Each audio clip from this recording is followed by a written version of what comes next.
Life could be. Life could be. Ooh, yeah. Fun for everyone. What was that? H2O, just add water. Was it? No, the Saddle Club. How? Why? Don't ask me why.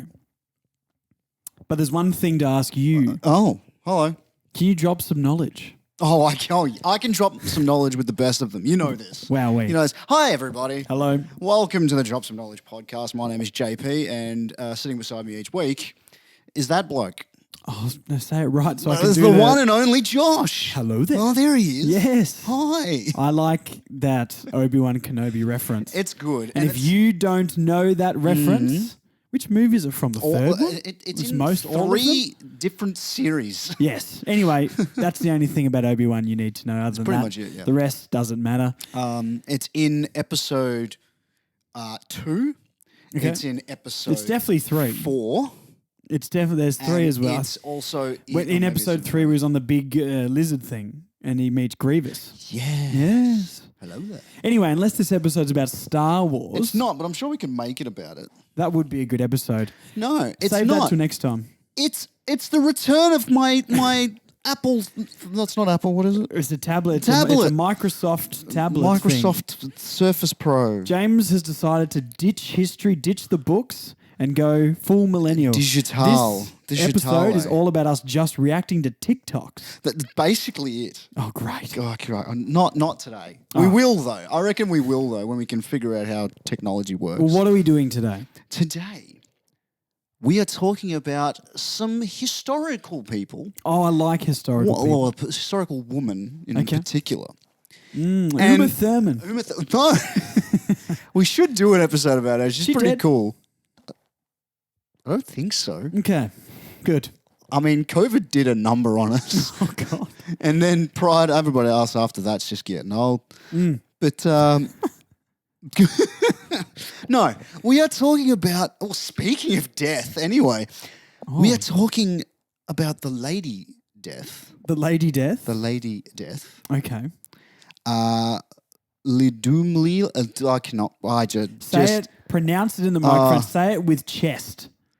Just go for it. Lyudmila Pavlichenko. Lyudmila Pavlichenko. My favourite. Never heard of that person before, but I'm excited to learn. Okay. Are you guys excited to learn? Yay! I wonder how that sounded. Why is there so many children in this room? Oh, that was they're meant to be in the other room. Oh. Anyway, go quickly on. Okay, cool. So, Lady Death. What she was what she was known as. Sweet nickname. So better than the nicknames I had in high school. Pavlichenko is recognized as the most successful female sniper in history, with a whopping total of how many kills? Confirmed. 147. Keep it going. 200. 1 million kills. Is that actually close? No. Oh. Just tell me. 309. That's a lot.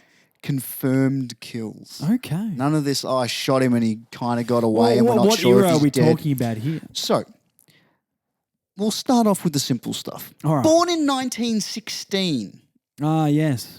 She was a World War II vet. Born in 1916 in a large town south of Kiev. Or Kyiv, I should say. Ah, chicken with garlic in the middle. Yes, in the Ukraine where it was invented. Ooh. Pavlichenko was always, I did actually, yeah, I'm also very hungry. Yes. Was always seen as something of a tomboy. Oh. Always hanging out with the lads. Ah, lads. Right. Like to skateboard, backwards, no rules cap. Yeah, exactly. And played a hell of a lot of Tony Hawk's Pro Skater 2. Oh, yes, great. Love that She was game. a whiz. Yes, fantastic. She was so good at grinding. Listen to punk rock music. Oh, I'm sure that's half of where I got the majority of my music taste. I agree. Like my punk rock music taste growing up. You are a punk rocker. It was either that or my mate Jason at the time, and he was a massive. So he was that weird guy in the middle that was like, oh, I really love Blink-182, but I also have this thing for the Offspring. Like you were either one or the other, weren't you? James, this episode is not about your mate Tom. Jason. I think Tom because of Tom Tomboy, yeah. Anyway, carry on. Anyway, at the age of 14, she would hear a lot of the local boys talk about how good they were at like hunting or fighting or any other of the sporting activities that they would have done. And being the tomboy that she was, Pavlichenko would then demonstrate her own sporting prowess by competing in several sporting events. Yeah, softball, curling, lacrosse, shuffleboard. The most athletic of sport. Absolutely. What a specimen. And then speaking of shooting, yes, as soon as she heard the boys boasting about how about their shooting exploits, it was said that was all she needed to make up her mind to go and try it out herself. And after getting quite good, she joined up at a shooting range. Okay. Now we're 1920s, 1930s. Okay, so lady on the range wasn't it wasn't exactly very common, but it was a thing. It happened. So she soon earned a sharpshooter badge. Oh. Like as a well Cub as Scout. like a Cub Scout, and as a marksman certificate while attending the Kiev University. Ooh. Okay, Sounds so an educated woman. Yes. Okay, and Pavlichenko decided. She's a woman on a mission. Whoa! Yeah, nice. Thank you. Decided to then develop her skills further by enrolling in sniper school. Wowee. Now, I don't know if you guys know much about sniper. thing? Sniper school is definitely still a thing, and there's a lot more science involved these days. Like you've actually got to think about the curvature of the Earth, how quickly it spins. Wow. The distance. But the Earth's flat. What do you have to worry about that for? Oh yeah. Oh yeah. And if you want to know more about flat Earth, I'm pretty sure we did an episode on it, and how real it is. It's true. We debunked the myth it's real. We did. Jamie Heinemann was involved. And we're doing it still today. We got the build team. We got the build. So, we're going to fast forward a little bit. So, we are now in 1940. Wow. 1941. The war has already broken out. Yep. And Hitler launched Operation Barbarossa. Barbarossa. Not the most German word I've ever heard. Very, coastal. Very exotic. Well, I'm sure they had a lot of Harkens and Garkens and Varkens in there to actually, I don't know. Well, Vark that. So June 1941, the 24-year-old Pavlichenko raced through to the recruiting office in Ukraine. I must be as a sniper for your army.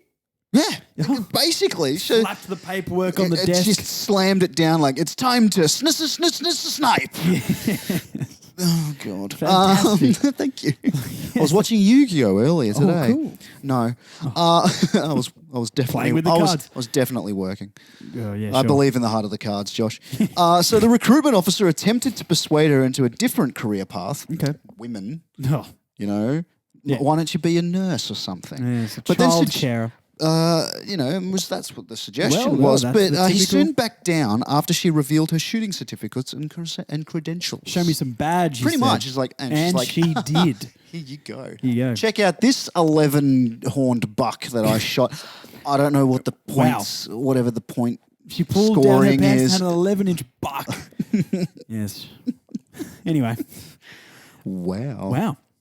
Anyway, now, just for those who want to know, Operation Barbarossa was the invasion of the Soviet Union by the Germans in 1941. One of their many. Yes. Well, yeah.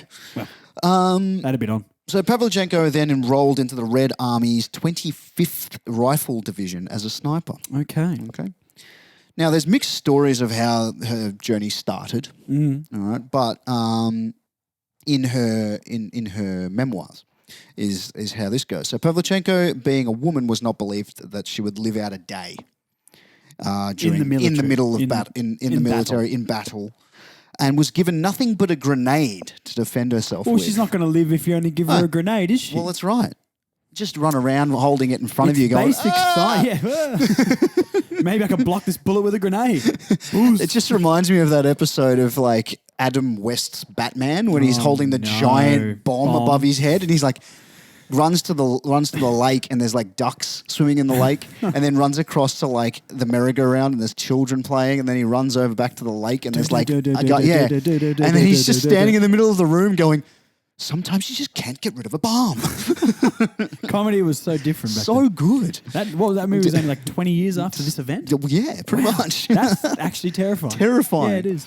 So, just a grenade to defend herself with.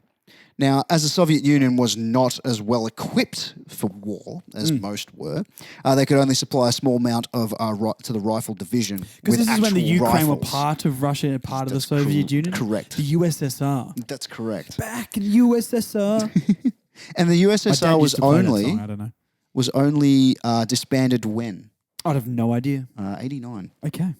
As when the Berlin Wall came down, and around the same time as when the USSR was disbanded. Oh, I'll see you later.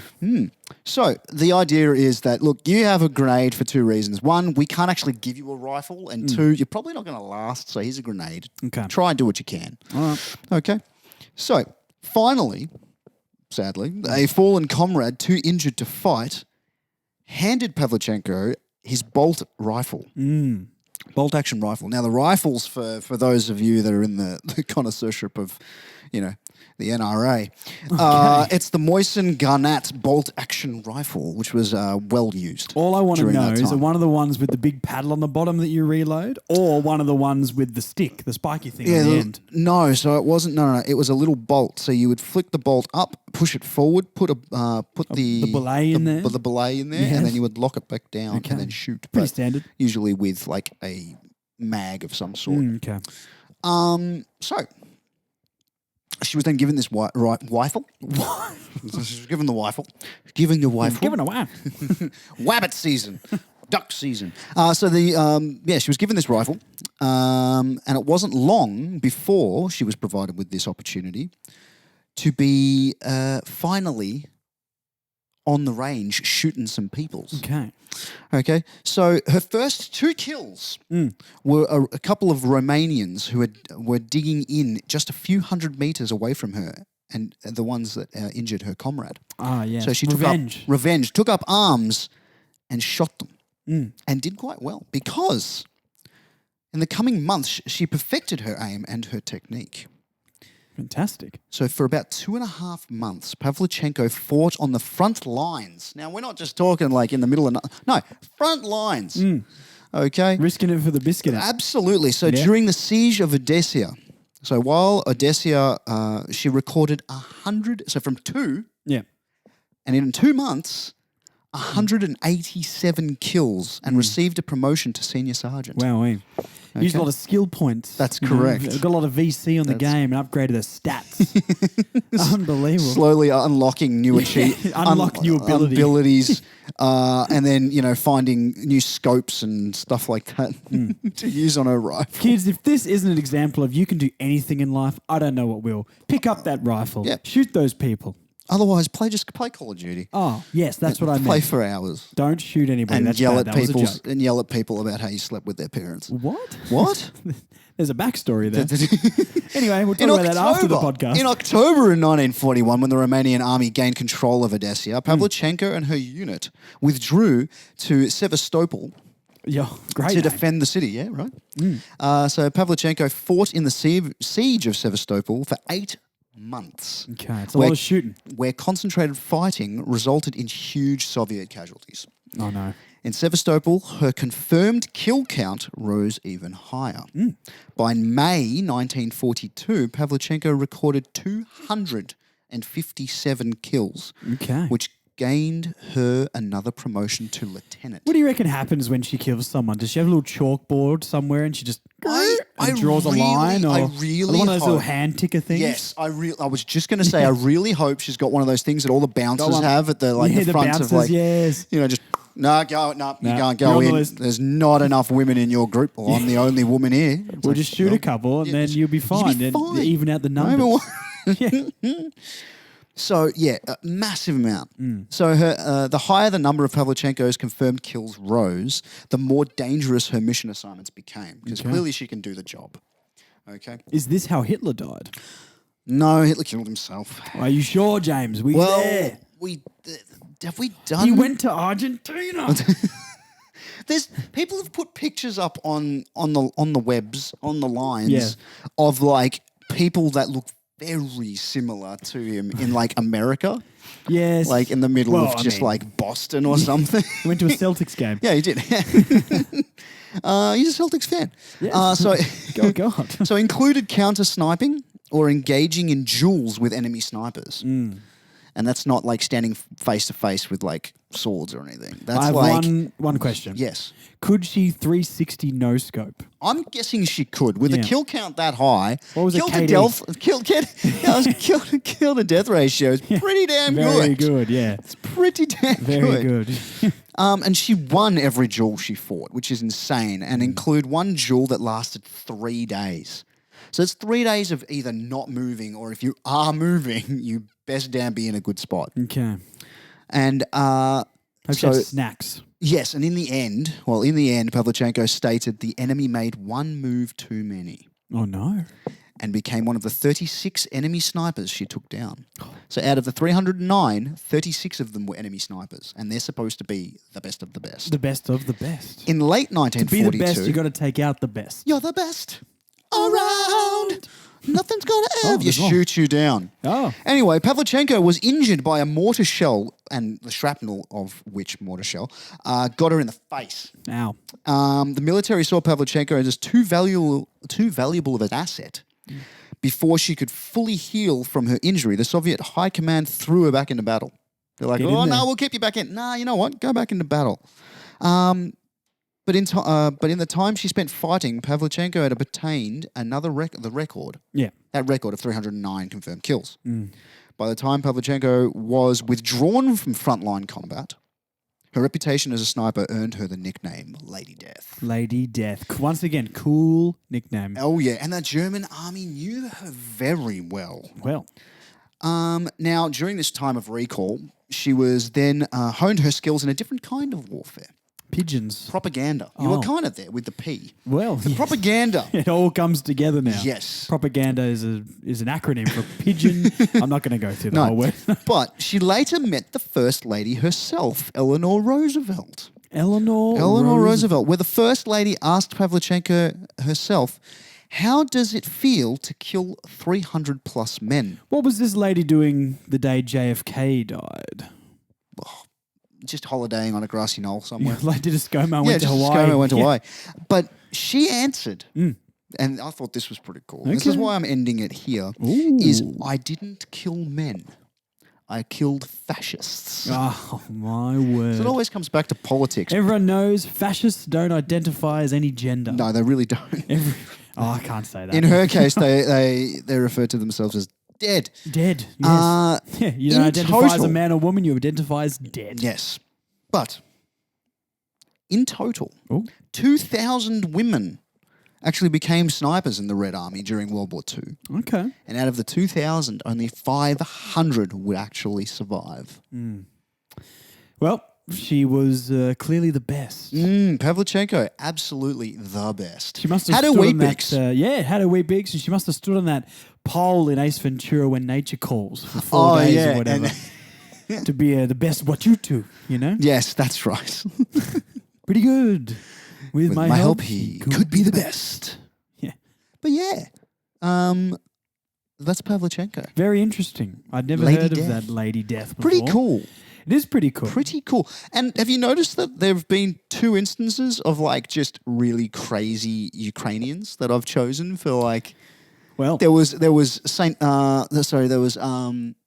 Saint Olga. Yeah. Oh yes. I do remember the one where they carried her in a boat or something. And they carried all in the hole. Yeah, and then it's like, well, you can't get out. So that episode is also good. It is actually a very good episode. Yes. I thoroughly enjoyed that one. Yes. But yeah. Well, thank you for bringing that information. You're very to welcome. All of us. I thoroughly enjoyed it. If you want to read up more, like there is heaps on her. She's awesome. And there's a lot more like one-liners that she's pulled out because a lot of her stuff that she was talking about later Say in like hello to my little friend. Pretty much. Like she her? was that's it. Yeah. Scarface was based on her. Yes.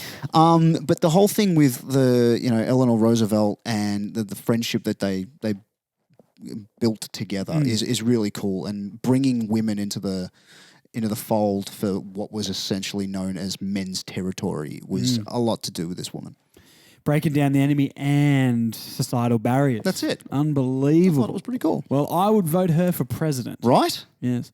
She's probably dead now, though, right? I actually don't know. Well, look, That's if something she's that you born would in think I should know. 1919 or 1916, 1916. she's very dead. She's probably. But I'm sure she went in a nice, calm, peaceful way. Yeah. And hopefully her daughter can now shoot the enemy as well. Her daughter's actually in the army. Oh, my God. Well, I'm terrified now. All right. Well, James this week is going to sign us off as one of her victims. Dead. Oh, very good. Follow us on Instagram, TikTok, YouTube, subscribe. Oh, yeah. And we'll talk to you guys next week with another Banging statistic episode. Bye, guys. Bye, fascist.